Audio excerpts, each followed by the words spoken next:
a soldier, an airman, and a Marine walk into a room. This show is The Punchline. My name is Ryan Smeltz, and you're watching Veteran Talk Show. All right, guys. So in case you don't know, we are an affiliate for Soldier Girl Coffee Company. I'm super excited about this because they have amazing coffee. And in future episodes, you will see us drinking Soldier Girl coffee. They also have a CBD coffee. So if you need some CBD, which helps support your health in a sense of relaxation, it helps with your sleep and your overall health on a day-to-day basis, then Soldier Girl Coffee has both that and the caffeine you need. So be sure to check out the link in the show notes. Go ahead and click that, shop around, and make sure you get yourself some Soldier Girl Coffee today. I've got a record player that was made in 2014.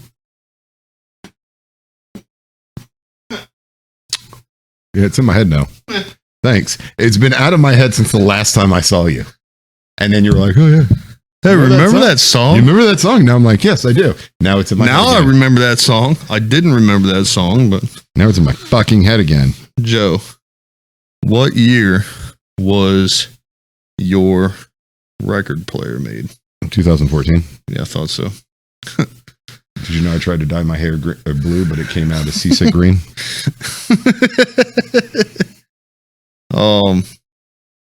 Yeah, man. So I like the setup. Yeah, you like it? I know you said the boards look crooked. I think that's only when we have the camera crooked, though. Yeah, the boards aren't crooked. I mean, look, I level. Like I was plumb. I was level. I did it correctly. Correctly. Yeah. So my brother built his house, and he kind of, like, I guess nothing in it was square.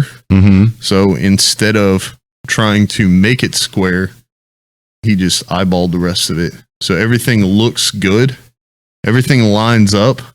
But because when they started, when they made the building, he didn't make the building. Yeah. He just turned the building into a house and then moved it down onto his property. Oh, okay. So when he cut a window, he would just cut a hole in the wall and then stick a window in there. Everything looks good, but if you stick a level on it or a corner and start measuring and poking at stuff, you're going to be like, this is off. It's aesthetically fine. That would bother the shit out of me. But what are you going to do?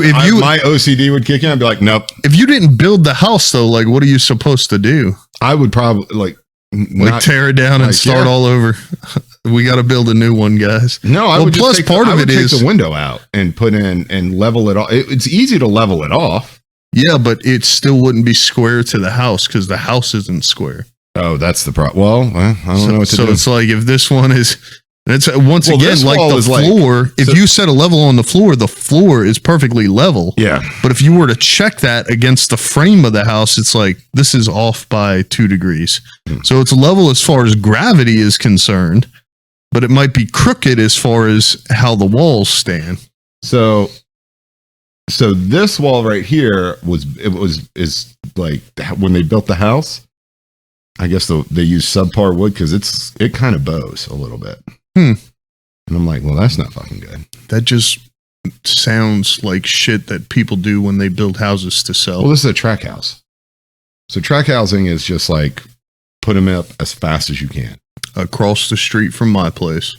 Yeah, it's like when you watch a neighborhood go up and they put up 400 homes in they got 6 months. It's like that's called track house. I don't know if you were over there like when they started clearing those woods or whatever, but they put up one and then they put up a whole bunch of houses. Okay, so they put up another. And I was like, oh, okay, like that's not bad. It's a neighborhood. There's a house here and a house here. And then this house, of course, number one, people moved in. And secondly, you've been to my place and my cul-de-sac and my street.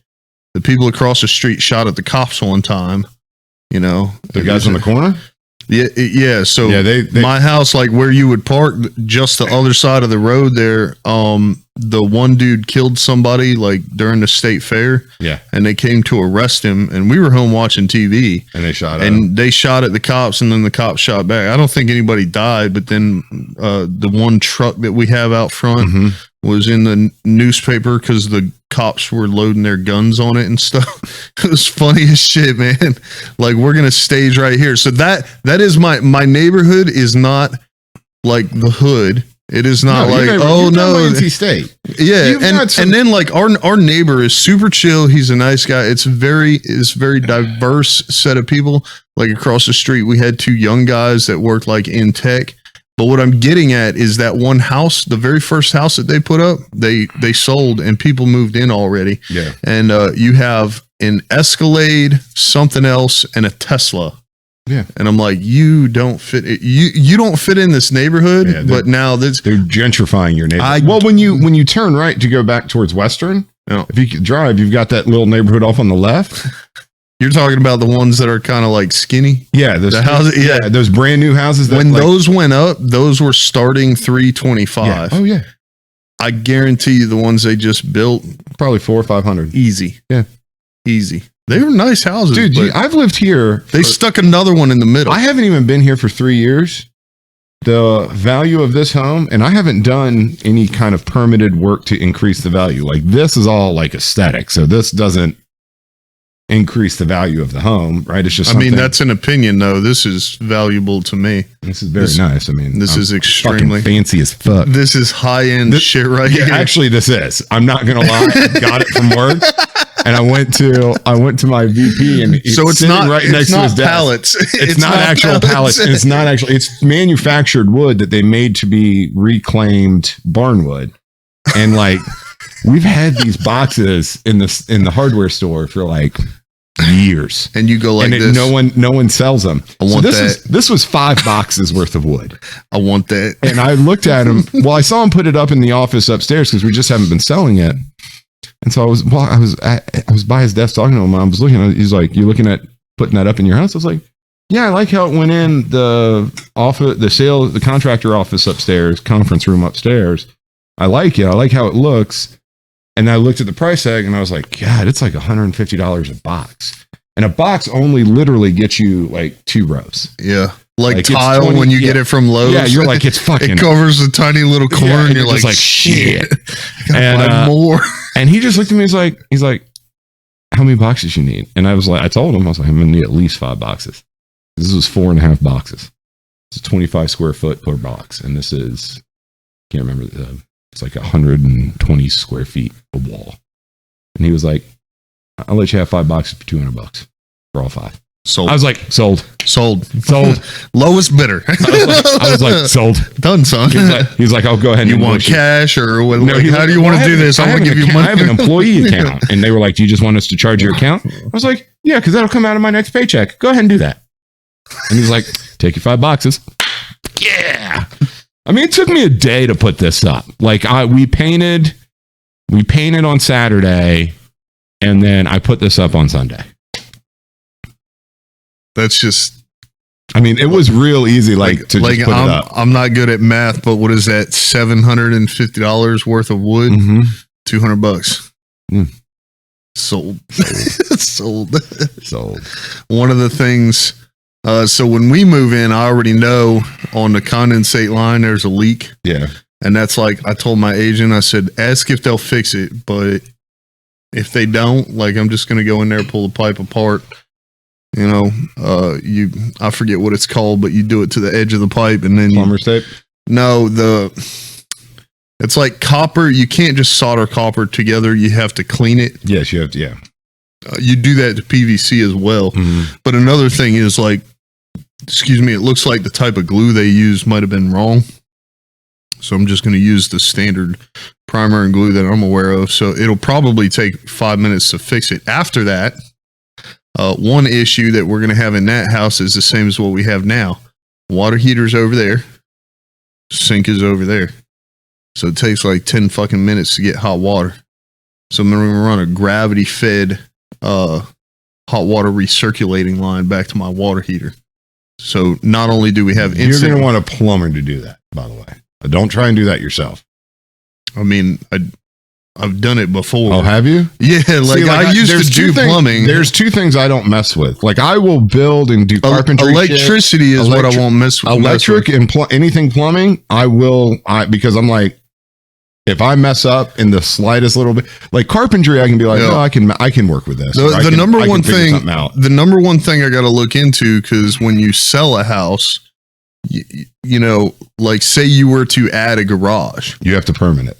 Yeah, you can't just sell your house and then they're like, all right, where's the permit? Like, how did this garage get here? You know? Yeah. So that's the number one thing I have to look into, because I'm fine pulling a permit. You have to pull a permit if it's past the stops anyways. Yeah. But it's like, it's one of those things that I would just ask my brother, because that's what my brother does. That's for gravity. Like that's why I would do anything electrical or plumbing. I mean, most of that stuff's going to require permitted work.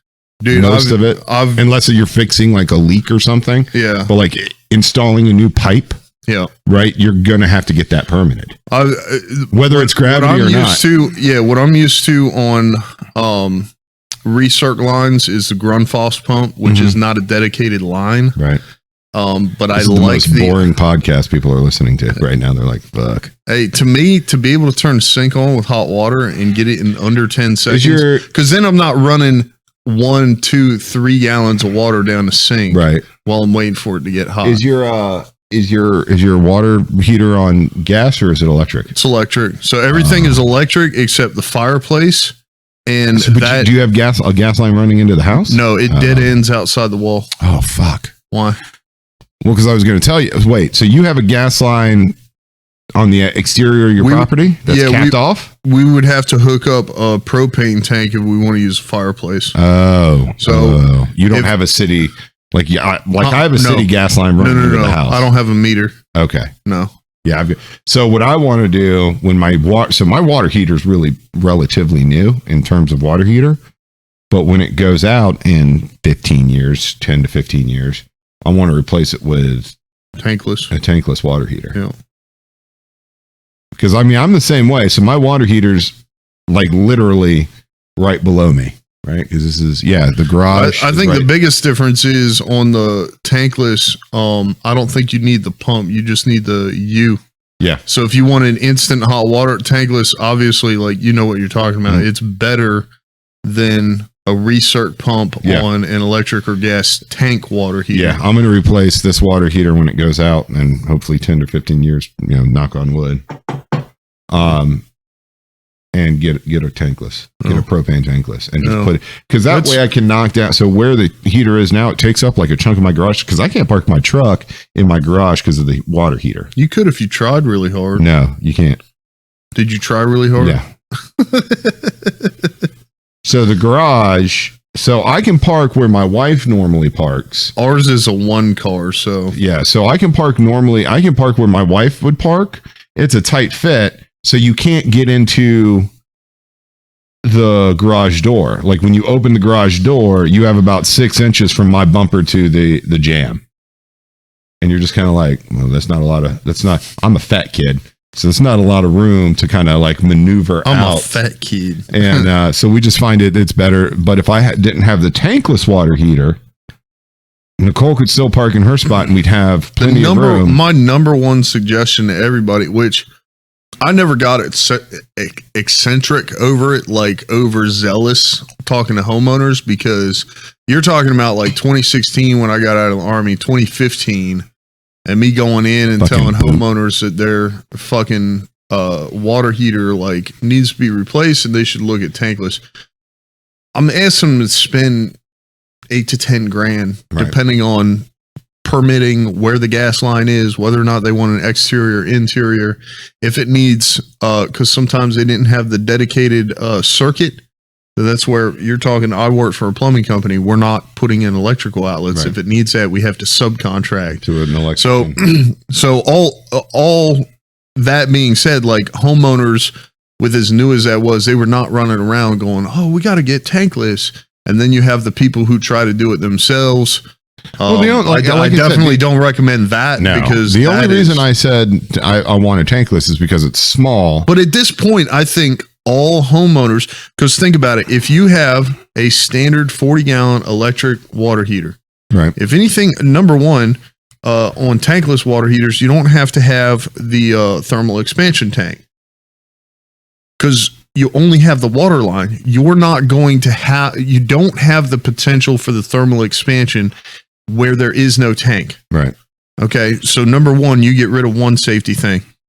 Number two, it's more compact. Number three, if something happens to that 40, 50, 60 gallon hot water heater, okay, you have 40, 50 gallons of water all over your fucking house.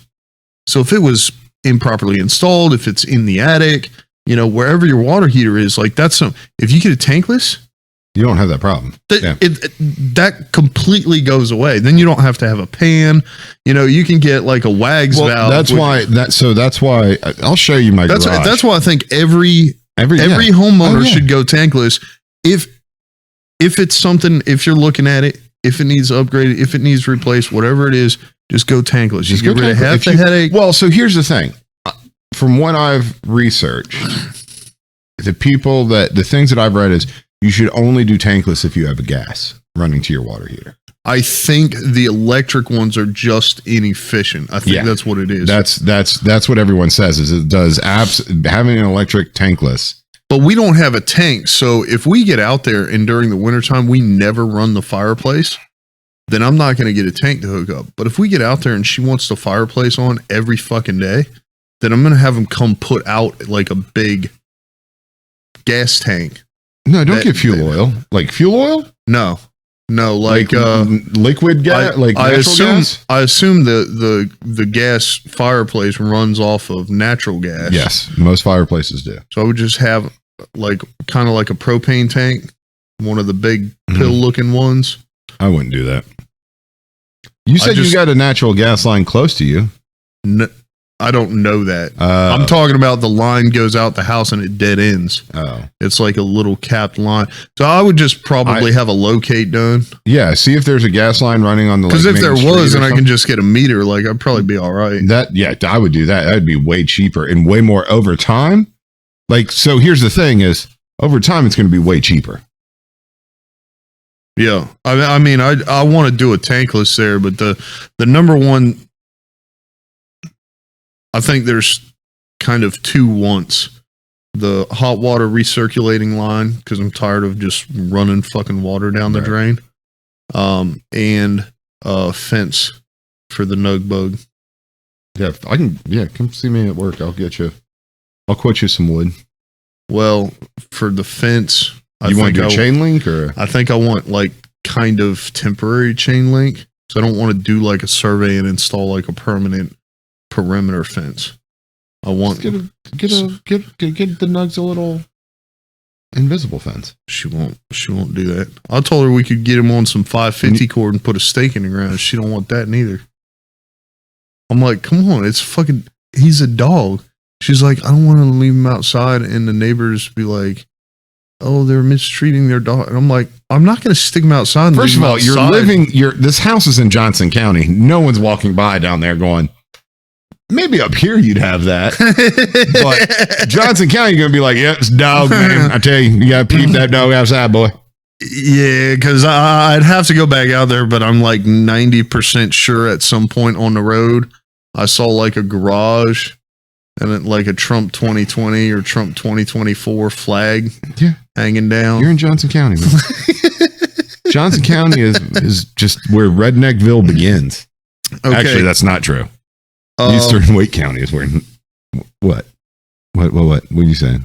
I was going to talk about what we got outlined here. No, what do we have outlined for today? I know Ukraine's on there. So I don't know if you looked at it recently, but on the plane ride, when I went to that trade show, I just listened to podcasts and took notes. Yeah.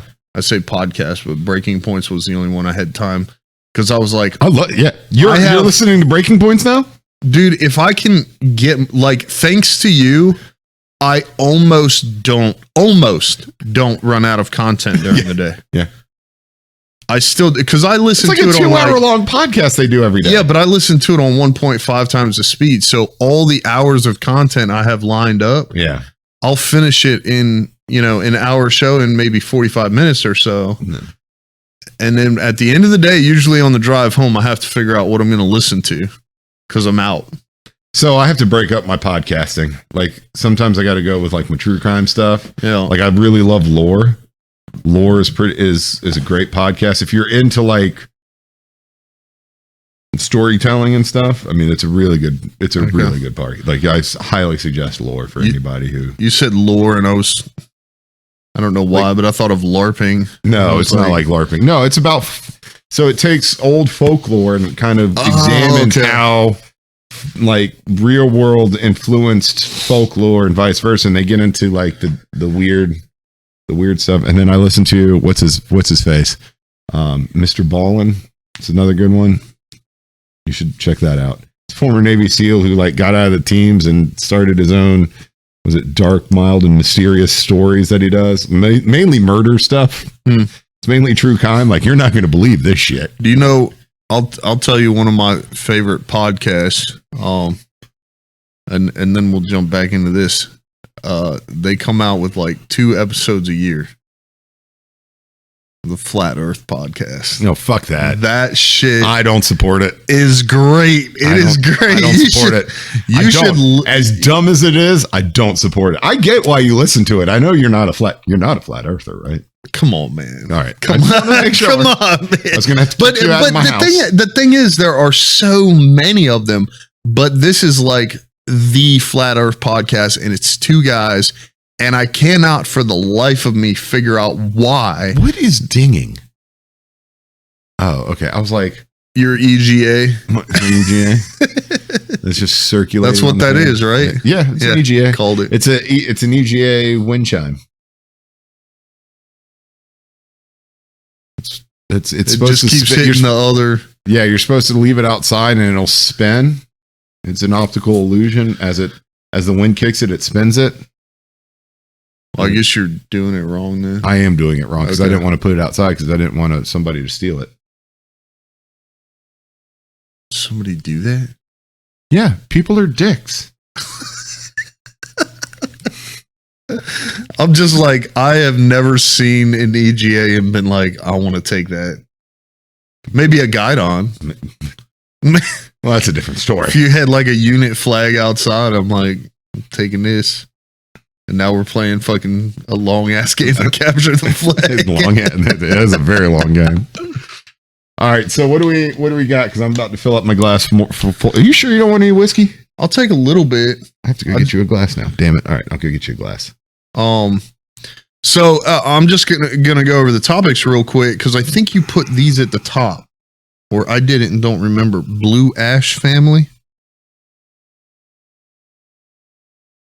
Blue Ash family. What Amarillo nonprofit bakery. Were you high when you wrote this outline? Black History Month. Well, that was February. We're now almost over with. I feel like we wrote this all down in January. And then Ukraine, I have a shit ton. And then John Durham investigation, I have no notes. Wait, Blue Ash. What is Blue Ash family? And why is it in blue? It looks like it has links there. Open link. Let's open link in Chrome. He said it's a family medical practice in Ohio. Reflects on current events. I have no idea how. We're gonna have to go back to that podcast and listen to it and figure out why the fuck Blue Ash family's on there. I don't know anything about them.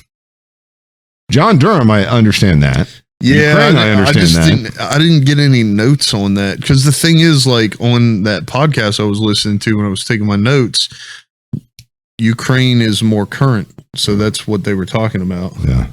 So maybe we'll do a 2-episode Ukraine thing, and then we'll go into the John Durham investigation.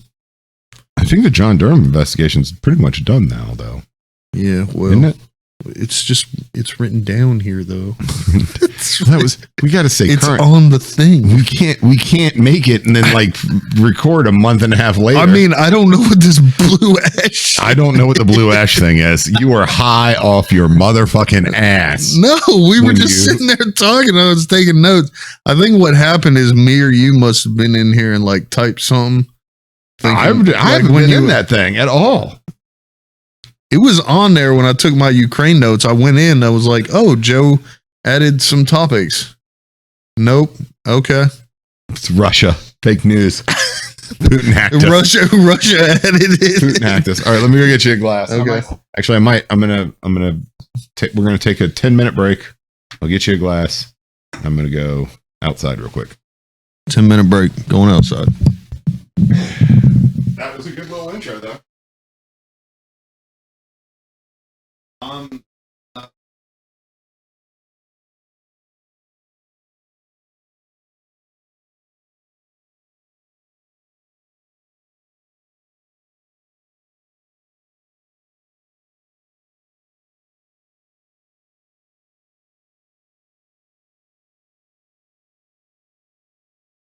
I forgot my glass.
Yeah, 5 minutes ago.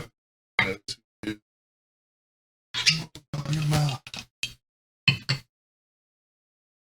good stuff. Electric.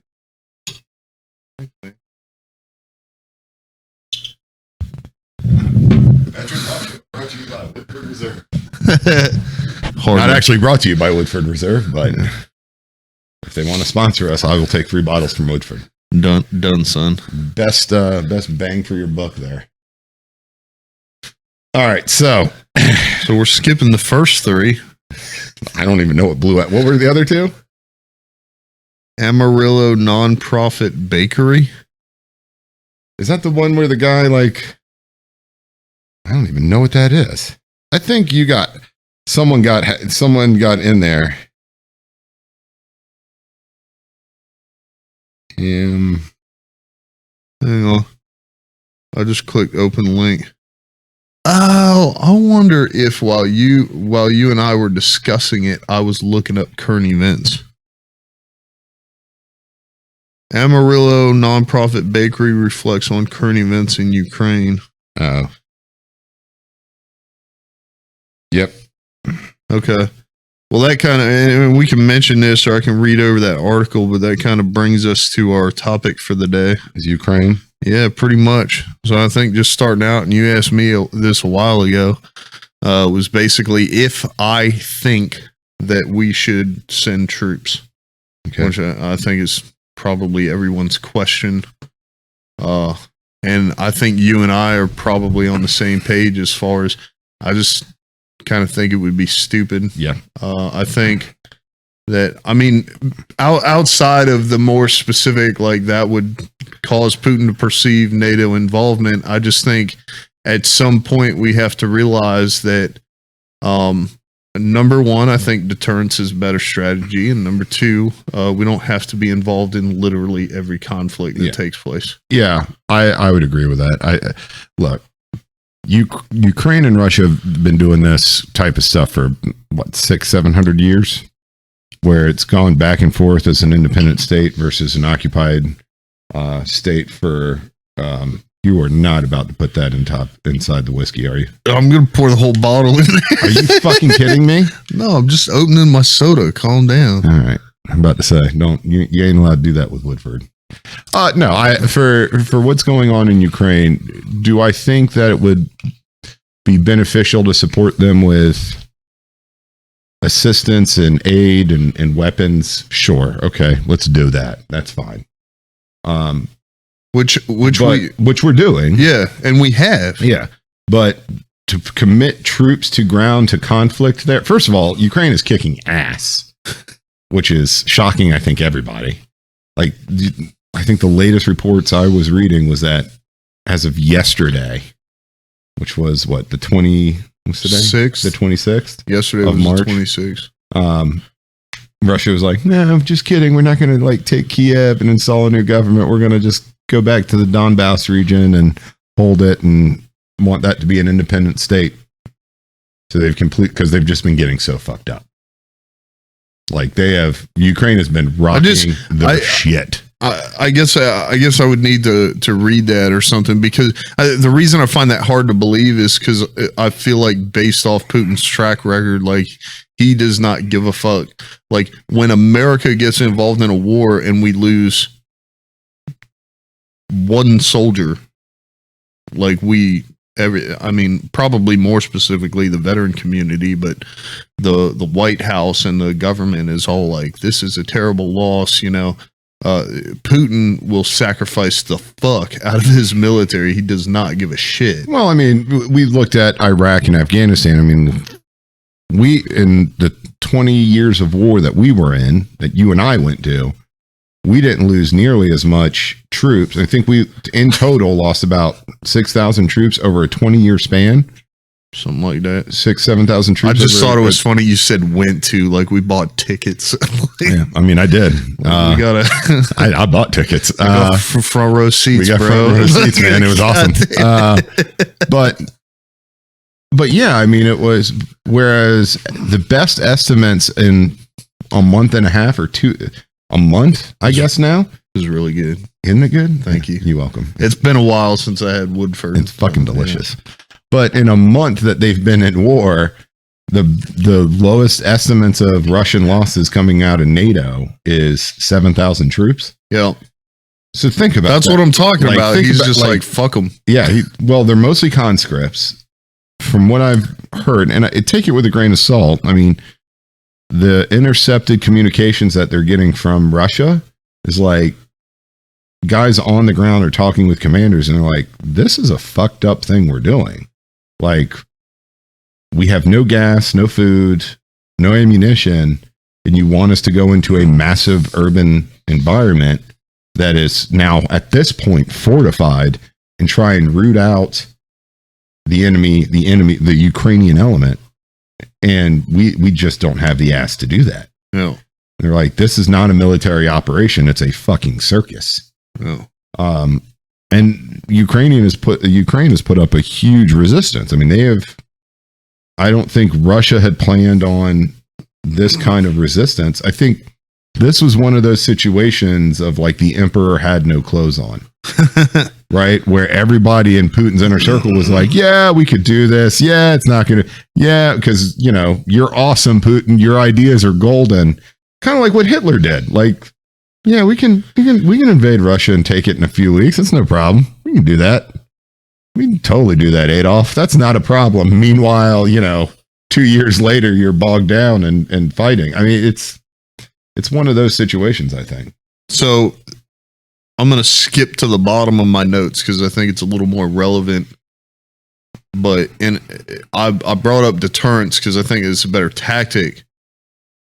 And one thing I've kind of changed my mind on, swayed a little bit, is I talk about how it's not smart to send troops. That not only shows heavy NATO involvement, but it's also like it's not our conflict. I think U.S. deterrence in that sense, it's like we're talking about Russia going after Ukraine. So what I'm getting to is on breaking points. What are their names? Alex and it's Crystal and Sagar. Yeah, I was close. You were not even anywhere in the I was close. They talked about how basically the European Union is responsible for deterrence. And I think most of what they were referring to dealt with geographically speaking. It's like, why would the U.S. necessarily? I realize that we have certain interests there. I would think deterrence comes from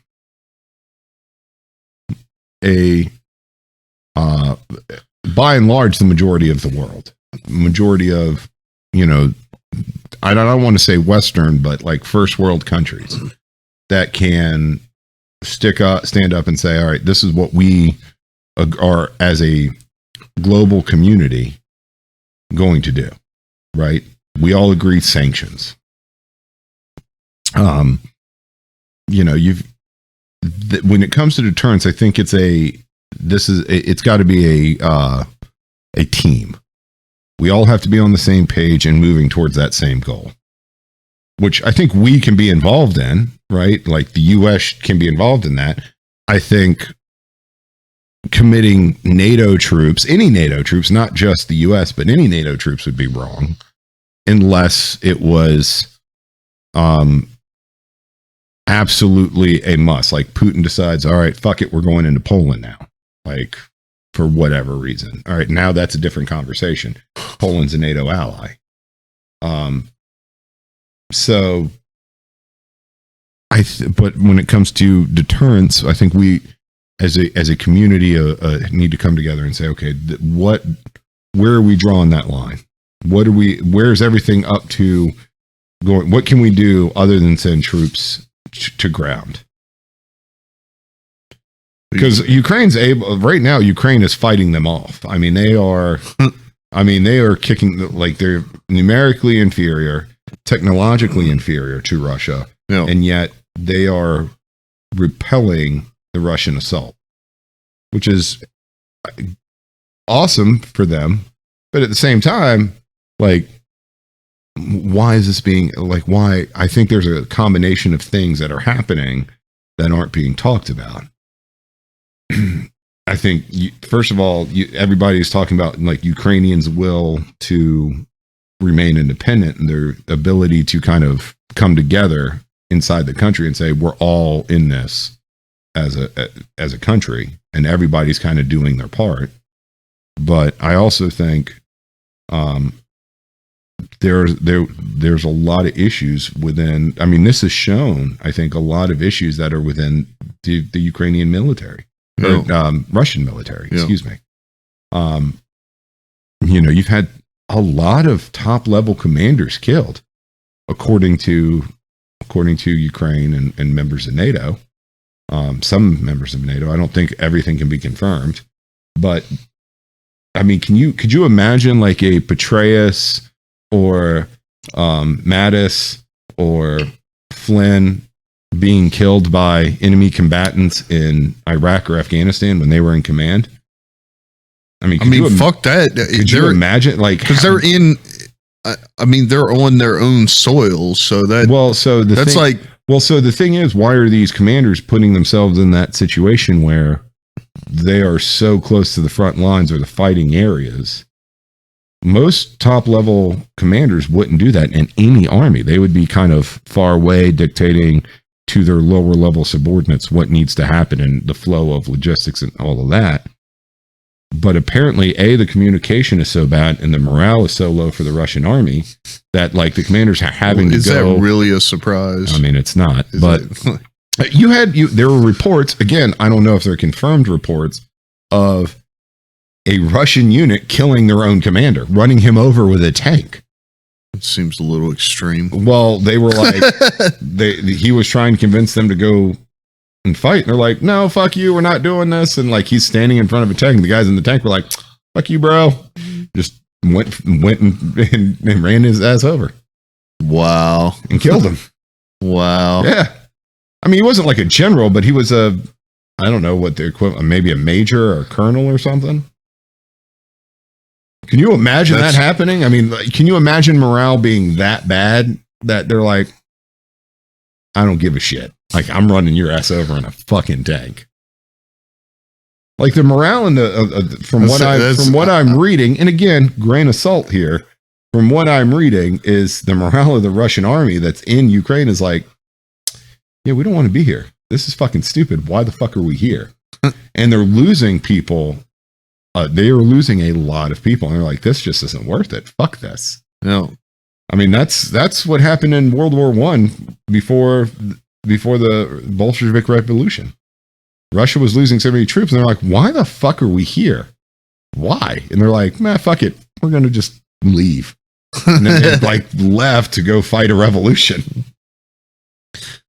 You had mentioned sanctions. So, man, I wish I took better notes, including shutdown of Nord Stream 2 and SWIFT banking system. So basically, without the SWIFT banking system, I mean, the repercussions that has, but they've been replacing it with a Chinese option. Yes, they have. So China has kind of stepped in, and now Russia is doing a lot of its banking through China, which is outside of the problem with the sanctions of the SWIFT banking is that I think our biggest enemy is China, in terms of that is who is the biggest threat to the United States. Not in sense that like should go to war with them, but at some point, even just economically, yeah, at some point soon, so many companies that are here in the U.S. are Chinese owned. Yeah, that it's you learn about it and you're like AMC theaters, Smithfield. Yeah, China's looking at this going, well, Russia did this. This was the West's response to it.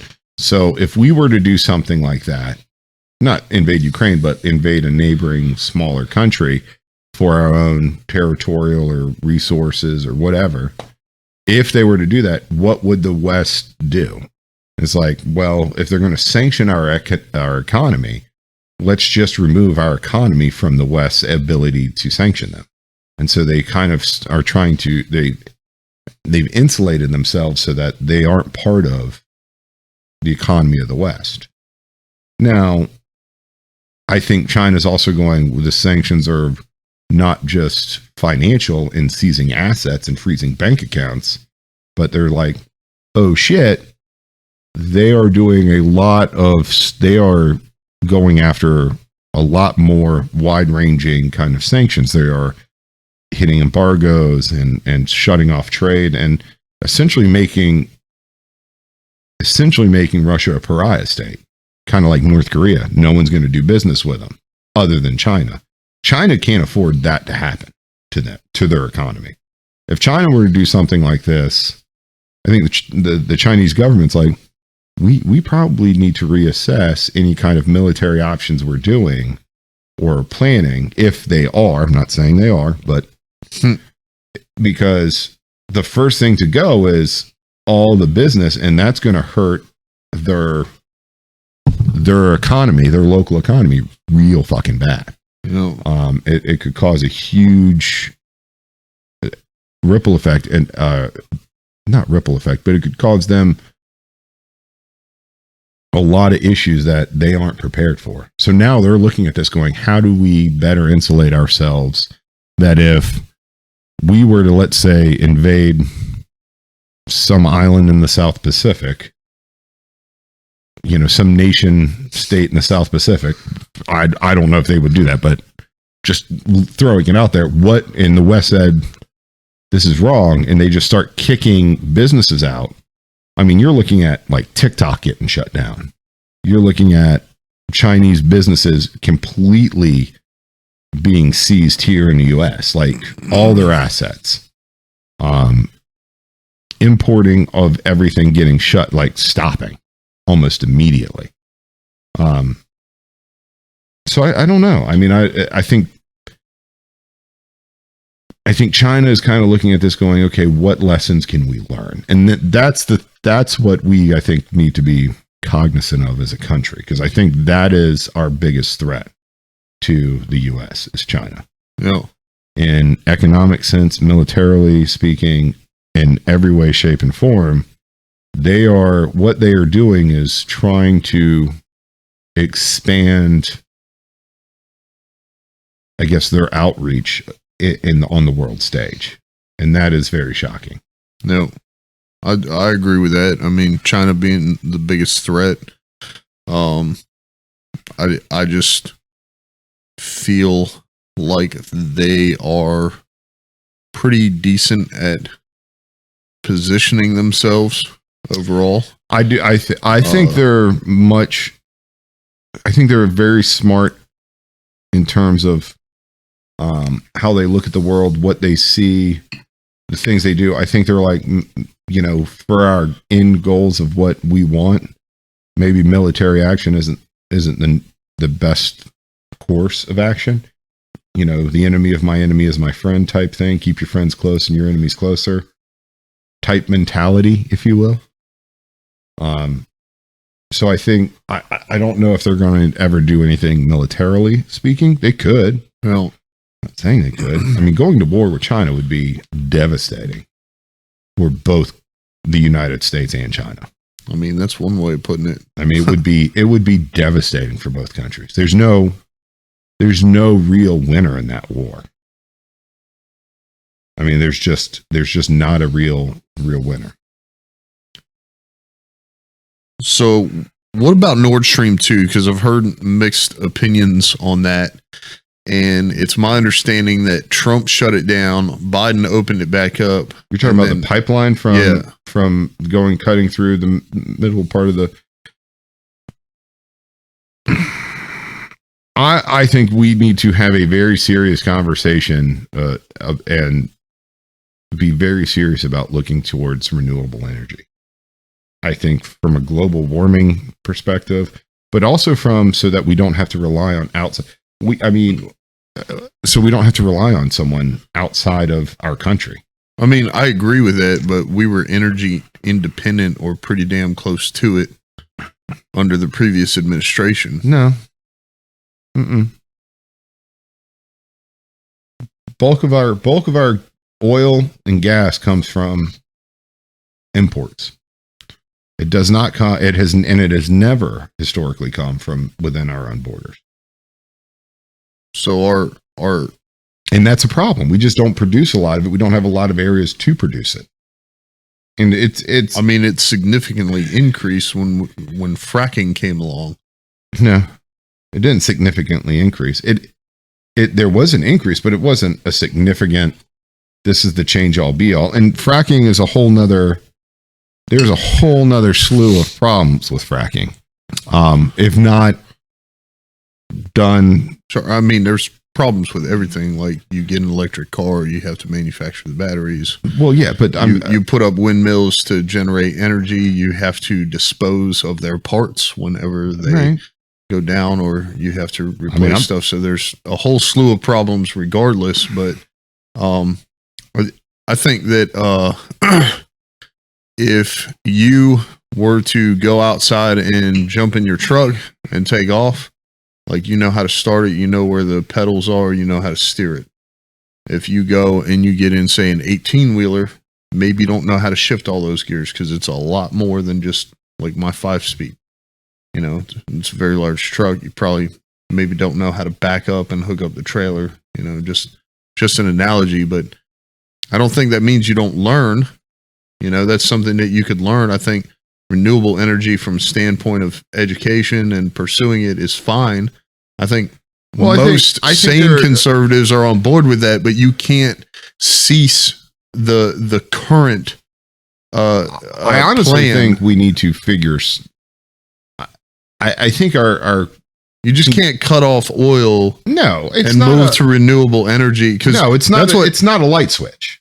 It's absolutely not like we are turning off oil right now and moving towards whatever. So I'm going to bring up everyone's, which we're kind of getting away from Russia here. Just primarily in a sense that they are, I believe, 10% of the world's oil supply. Mm-hmm. So it's almost like, you know, Trump didn't allow them to move forward with that project. Well, the Nord Stream 2, this is the one that's coming. That's a pipeline running from Canada down to the Gulf. That's the one you're talking about. You're talking about the one Keystone. That's Keystone. You're talking about Nord Stream 2 is in Russia. Russia to Germany. Yeah. Yeah, yeah. I just want to make sure I knew what we were talking about. I'm like, Nord Stream 2 isn't in Canada? Yeah, that's the Keystone, which I'm fine with them shutting that down. I don't know what the question here is, I guess. So the sanctions that were placed on it, because the biggest issue I have is that Trump wasn't allowing them to move forward with the project. Biden came in office and opened it up. Trump, no. I think you're confused. Trump and Biden don't have Nord Stream 2 anything to do with Nord Stream 2. That is a deal between Germany and Russia. They have, according to what they talked about, they have sanctions placed on Nord Stream 2. They have sanctions placed on the company outside of that, but that was originally a deal that was worked out because Germany is their largest importer of Russian oil. And so they basically had to convince Germany to stop buying Russian oil, which they haven't done. So Germany did shut down the construction of it. They were able to convince the German chancellor to be like, hey, we're not going to go through with this project because of the thing in Ukraine. Because they talked about how basically Trump wasn't allowing Putin to proceed with that project. Then Trump has no American president, not just Trump, but no American president can interfere with the deal between two other sovereign nations. I mean, he can try and wheel and deal as much as they want, but so whatever sanctions were placed there, they placed sanctions on the export of, but that wasn't just Biden. That was the European Union and NATO going, this is wrong. You can't do this. We're going to sanction you. One of the things that we are going to do together is prevent you from exporting oil as a team. It's basically like unionizing. everyone's coming together and saying, this is what we all agree is okay. And we're not going to So the issue that I have is that it was done under Trump. Biden reversed it. And then when the Ukraine thing kicked off, he put it back in place. That's the issue that I have, regardless of the structure or logistics behind it. It's like, if maybe you hadn't opened the door in the first place, then we wouldn't have to go back on what we had already done. It's like we're spending resources and money, implementing and re-implementing laws and policies. I'm unfamiliar with the what all was involved there, but I can, from our laws, the president of the United States can't go to Germany and be like, "Hey, Germany, no, so you can't do this." So like I said, it's under sanctions, including the shutdown of Nord Stream 2. Well, that's part of the overall reaching sanctions of exports. And so they talked about how, and they talked about how Trump had it in place, and then Biden reversed it or lifted it. And then when the Ukraine thing kicked off, he put it back in place. What probably happened was Trump was like, I disagree with this. You shouldn't be doing it. And Germany's like, cool, gonna give you a big old giant middle finger and do it anyways, because you ain't my boss. I can do whatever the fuck I want to do. No, because whatever was taking place, Biden then reversed it. I don't know. So, and it's the sanctions. It's whatever. Well, it's this. I don't know what all was entailed in it. I don't know the details of that. Because I can't really tell. For me, it sounds weird because from what I know of Nordstrom was a deal worked out between two sovereign nations. Yeah, but that doesn't. You can't just do that, and the rest of the world just be like, yes, you absolutely can. We can make deals with whoever. We just gave Saudi Arabia, a fucking terrible country that is, in terms of human rights abuses, a bunch of Patriot missiles for nothing in return. We got nothing. No promise to keep oil prices down. Nothing. We were just like, hey, here's a gift. Do you think that Israel's like, that's a good idea, you giving Patriot missiles to Saudi Arabia? No, and that's what I'm saying. Like, we make that decision. Now, Israel can be mad at that all they want and be like, well, we're not going to buy blah from you because of that. Like, okay, that's not going to affect us. Like, we could have looked at Germany and been like, since you went through with this deal, we're not going to do this. And Germany's like, okay, don't care. Still going to do this deal. Yeah. So, you know what I mean? Like, it's not like, it's a sanction, but is it really, I mean, is it a meaningful thing? So the biggest issue I have, and I want to focus on this because I don't really, at this point, considering it seems confusing, like what the policy was. Yeah. But I do not believe, I believe in speaking with one voice. I don't think it's a smart idea, like Biden did when he took office and blamed so much on the previous administration, still does to this day. I mean, now it's everybody. He's currently blaming everything on Putin. I don't think that's a good practice, and I don't think it's smart to come into office and lift a policy that was apparently working, as is evidence of the lack of an invasion in Ukraine. I've talked to many people and they have different ideas on that, but my point is, I think if you have to do something and then go back on your word, I just don't think that's a smart idea. Well, so with politics, I mean, here's kind of the crazy thing about especially US politics is every 4 years we basically have a coup d'etat. The people rise up and change the leadership of this nation. I don't think that constitutes a coup, but okay. It's not. But I mean, but that's what we do. And so, as policy, a duly elected president as a result of a democratic republic going to the polls. Yeah, no, I feel like there would be more guns. I was being facetious. I apologize, but I think you're going to find throughout our history presidents constantly reversing their predecessors' stuff, especially presidents who are diametrically and politically opposed to each other, right? You saw this with Bush and Clinton. You saw it with Clinton and Bush, W. Bush. You saw it with Bush and Obama. You saw. You can go back as long as they were opposed to each other, right? Because think about it. Like, did Bush negate a lot of Reagan's things? No, because they were from the same party. You're going back too far. I mean, that's just. But I get it. I do. But we're not talking about Obama's policy. We're looking in hindsight. We're going back and going. We're going to cherry pick this one thing. Russia didn't invade Ukraine because Biden reversed a Trump policy in regards to Russia. Putin looked at Biden and said, he's not real. He is a lot like his Obama. You were about to say his boss. I feel like I've heard a lot of people say that. Putin but he was the VP. So he looked at it and said, hey man, when Obama was in office, I annexed Crimea. Nothing happened. I mean, I get that. I do. And but I don't think it was because, he reversed a policy.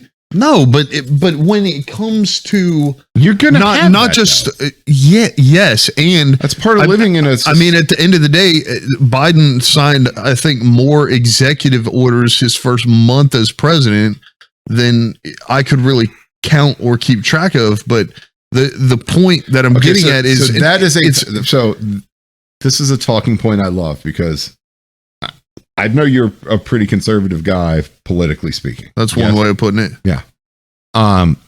This is a conservative talking point every time there is so I remember when Obama was in office and the big political talking point was Obama versus Bush, W versus W, was that Obama signed more executive decisions than W. And that's always seems, at least in my lifetime that I can remember since I started following politics seriously, has always been kind of one of the key talking points anytime a Democratic president is in office, is the conservatives start going, this is a playbook. I'm saying this now here in 2022. Over the next 20 years, look at it. Every time there's a more liberal or Democrat in office, you're going to hear a talking point from the conservative side going, he's signing more executive orders than anybody else. Well, that's going to be a key point. The number one reason why I brought it up deals with the foreign policy as it relates to the world. Sign as many executive decisions as you want, but that's once you start part to lead, of what the executive does. I understand that, but I'm saying maybe proceed with more caution as it relates to foreign policy. You're looking at hindsight, and you're going, you're at post hoc ergo propter hoc, is kind of the mentality. For if you don't know what that means after this, therefore because of this. So in a chronological order, you're looking and going, A comes before C, therefore A causes C, and you ignore B, right? And it's a logical fallacy. You're saying since this predates that, this causes that, and that's not necessarily true. I'm not saying it caused it. I don't think you're like, I don't Biden think reversed this sanction, therefore. No, I'm saying Putin invaded Ukraine. We're on the Nord Stream 2. Yeah, you're talking about the sanctions and the SWIFT banking system as it relates to sanctions. And what I'm saying is, I don't think it was a good idea. It is not a logical fallacy to look at history and that's fine and learn from it. But how I'm hearing it is that you're making it sound like, or at least I'm hearing it in the way that you're going, because Biden I understand the concept. Sanction, yeah, Russia invaded. And I don't agree with. Yeah, so no, that's why I didn't say that, because the only thing we have to look at is what has already taken place. And so what a lot of people say, like one of the main favorites in the mainstream media is, no, I'm good. if Putin's boyfriend was still in office, talking about Trump. And so what I'm getting at is this is where you have a little bit of a disconnect, because you can't prove that something wouldn't happen if it didn't happen. Right. Okay. Well, so I don't ever think so. My thing is, I never thought Putin and Trump were that's boyfriends. The biggest issue I have with that is because they're talking about the way that Trump talked to and about Putin. And if you know anything about negotiations coming from a guy who is heavily involved in business, if I want something from you, I'm not going to talk shit to you. I'm not going to talk bad about you in the public sphere. Yeah. I'm not going to be like, Joe is a piece of shit. Hey, Joe, can I have $100? Constantly. Yeah, but to your face. But it's like, I'd say it behind your back because I'm your friend. You can catch more bees with honey concept. So Trump is not going to get on the TV and be like, oh, Putin's a terrible man. That's why he talked him up. So the mainstream media is like, they're boyfriend and boyfriend. He was trying to build a gap for the benefit of the U.S. I concede that point. I absolutely. So the point that I make, which once again is hard to prove, is that we know that Putin would not have done this under Trump. No, because he didn't do it under Trump. No, that is the conclusion of that argument. So in order to completely form it, like, you have to look, what did Trump do? What did Putin do? And stack it all up and say, what were the series of events? What were the policies? How did they act? But at the end of it, you go, okay, because of A, B, C, and D, he didn't invade. So we know that this wouldn't have taken place then. And that's the biggest issue I have, is that the mainstream media acts as though he was like Putin's puppet. You know what I'm saying? Yeah, I hear. And talks about.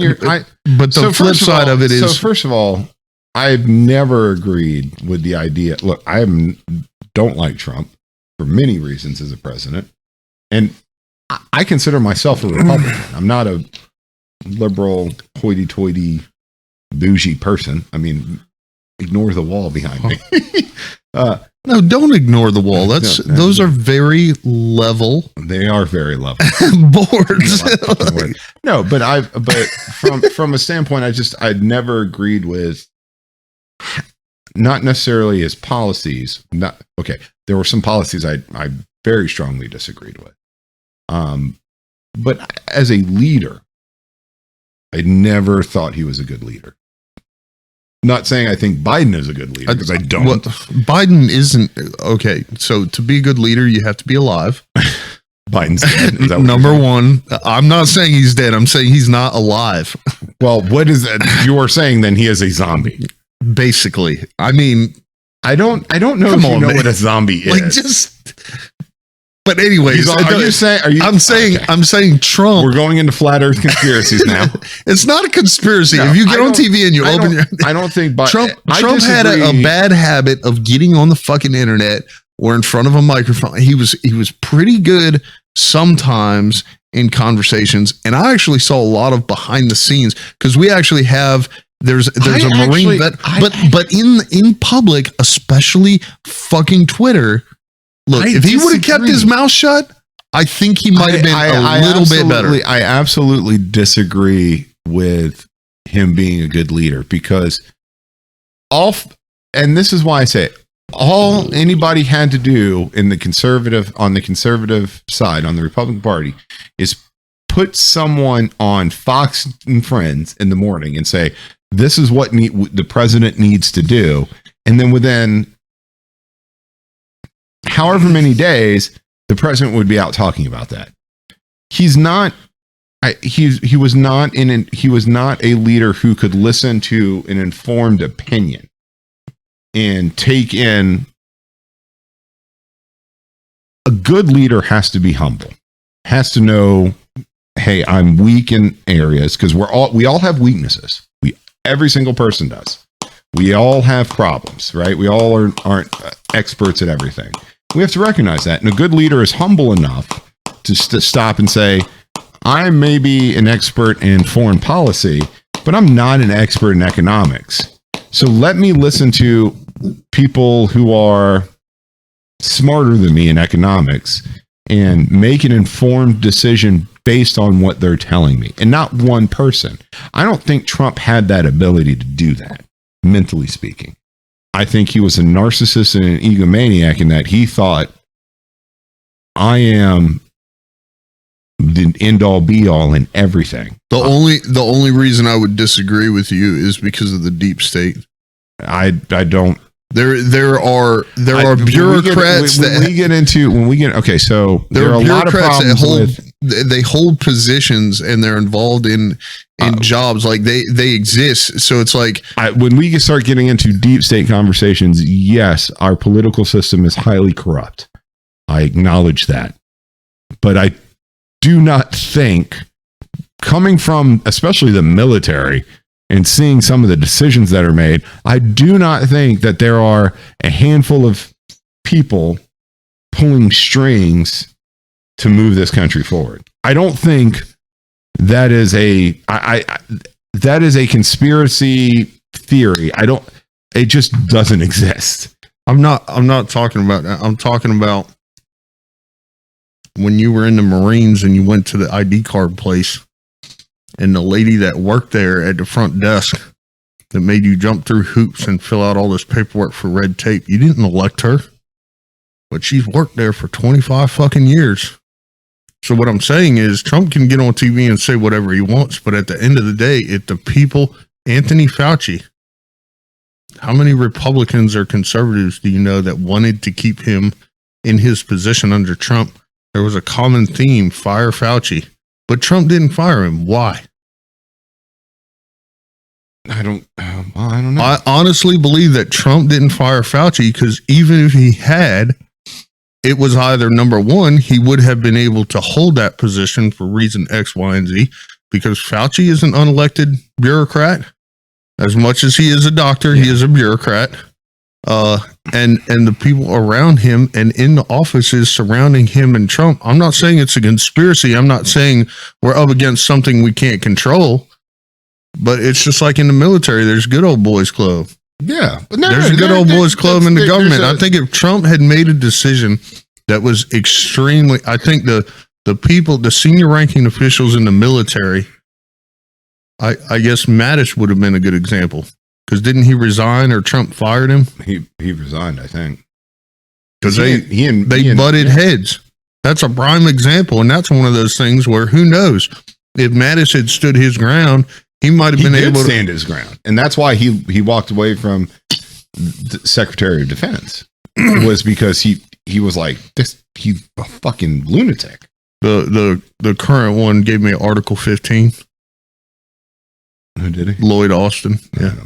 Just fun fact. But I don't think there is. Yes, there are people in low-level jobs that have worked there for 25 years. There's people in high-level jobs. There are.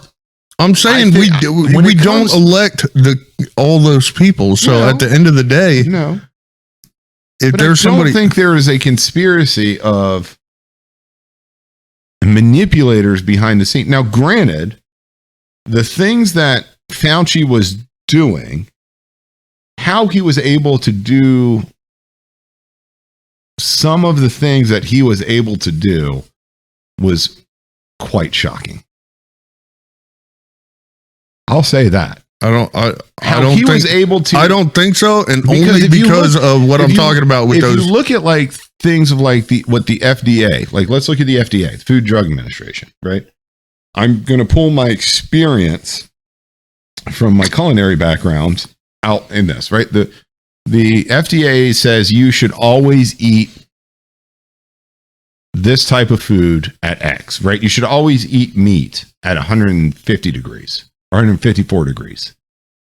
Any type of red meat should always be eaten. It is our guideline that it should be cooked above 154 degrees. Well, that's medium well. I'm not a fan of my filet mignon being medium well. Just not a fan. I like mid-rare steak. That's what I like. It's my taste buds. I will eat rare if it is a good cut. If it's a good cut of steak, I want it mid-rare. That's where I like it. Now, the FDA says you shouldn't do that. I'm not going to make a law against it, but it's not healthy. Which is the warning on the menu. Yes, it is. Eating undercooked meats and fish could cause problems. Now, pandemic comes across, and all of a sudden, let's say there's mad cow disease going around, and the FDA says, you know what? This should not happen. Everything should be cooked to 165 degrees all the time, period. You should have dry and bland food. So they then somehow start to convince the world that this is what needs to happen and this needs to be the law. And I don't just blame Fauci. I think Fauci shares the blame with a corrupted media that is very used to scare tactics. Instead of informing, they are propagandist. If you will. Plus, I feel like it sells. So it it's does like sell. whatever, if it bleeds, whatever it people, leads. whatever people are going to listen. Like there's something in your house that could kill you. Stay tuned to 11 to hear what it is. You know, like really, like dude, you don't think that should be a PSA? You just made me think of I think it's John Mulaney talking about staying up late watching the news because he can't sleep. Yeah. Guess what's in your soup? Stay tuned till 11 to find out. I read an article the other day. It's like microplastics are in our blood now. We're all gonna die. I'm just like, okay. So, but I think Fauci was allowed to happen because the corporate media pushed it. I think if we had true, but it's not new because the same happened under AIDS. No, I think with the AIDS crisis. No, that's not. I don't agree with that at all. I think the AIDS crisis was something completely different. But Fauci was the face of it. The AIDS crisis was a.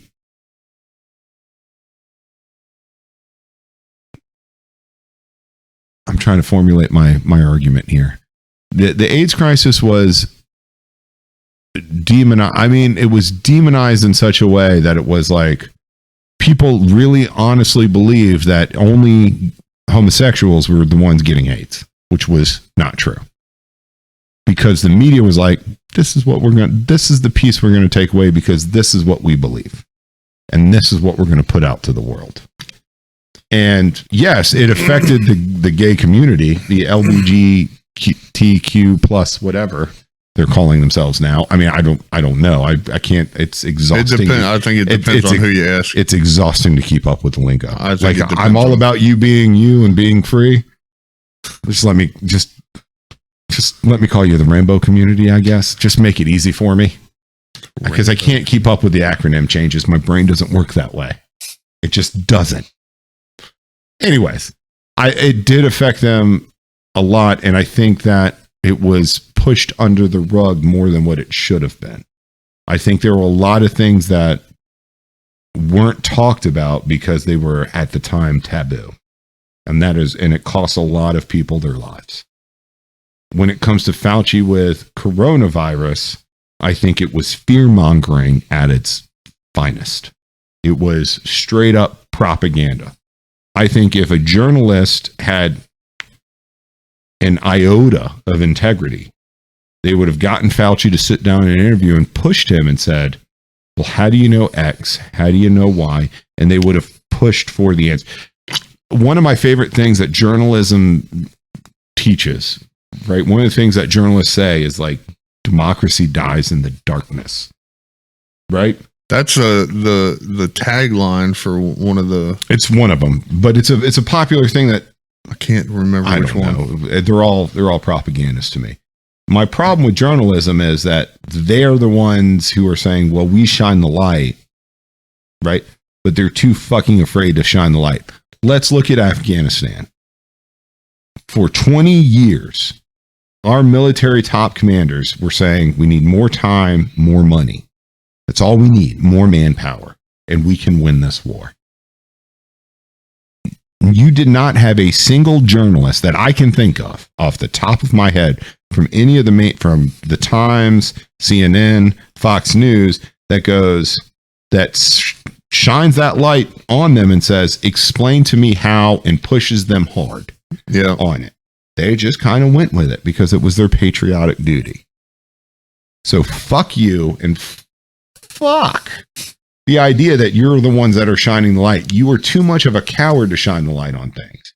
You either agree with the person that's standing behind the podium or you don't.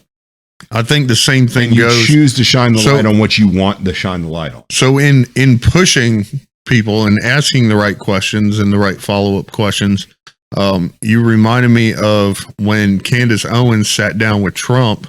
I think it was fairly recently, and you really love Candace Owens. You have a crush on her, don't you? Secretly. She's married. I'm engaged. I mean, it doesn't matter. It wouldn't work. Look, I own a Rembrandt. Doesn't mean I can't go look at a Monet every so often and be like, hey, you guys have that in my house. But my point is that she had an hour-long interview, and I watched it, and I did a short screen record and put it on TikTok, and there was a bunch of comments under it, and one of the comments said, I think she could have been harder. And listening to that interview, I think she did fairly decent at asking him questions, but I think I agree. I think she could have been harder. And I think part of it was bias because she is a fan of Trump. So in sitting down with him, I think she could have pushed harder. It's the same thing with Katie Couric admitting to her interview with Ruth Bader Ginsburg when she was alive, that she edited out a pretty big thing that Ruth Bader, I think it was about the Colin Kaepernick and the starting of this is back. The interview was done back when the whole kneeling in the NFL started. Yeah. And Ruth Bader Ginsburg kind of came out against it and was like, this isn't right for her, whatever reasons. And I don't know exactly what she said, but in Katie Couric's book, she said, I admitted that from the world because I didn't want the world to view it. I was like, that's not your fucking job. No, she said it was because she was old. Well, whatever. I mean, that's not your job to make. Like, I get that you agree with her and you are politically aligned, but if your job is to be the ones that shine the light into the darkness, that's part of the darkness that you should be shining the light on. When you stop doing that, you start losing your integrity. And you start losing the trust of the people that you're trying. Like, what I am so confused by right now is how these multi-billion-dollar companies are like, why are we losing viewers? Why are people not signing up for our online subscriptions? You know, why are we not being trusted? Well, it's the people's fault, not ours. No, it's your fucking fault. You have been caught lying to us for years. And when you get called out on it, you're just kind of like, meh. Whatever. I mean, look at the whole thing going on with CNN right now. I mean, it's astounding the amount of where their ethical compass is now. I mean, at this point, just pointing straight south. I mean, it's 180 degrees from being true north. You know what I mean?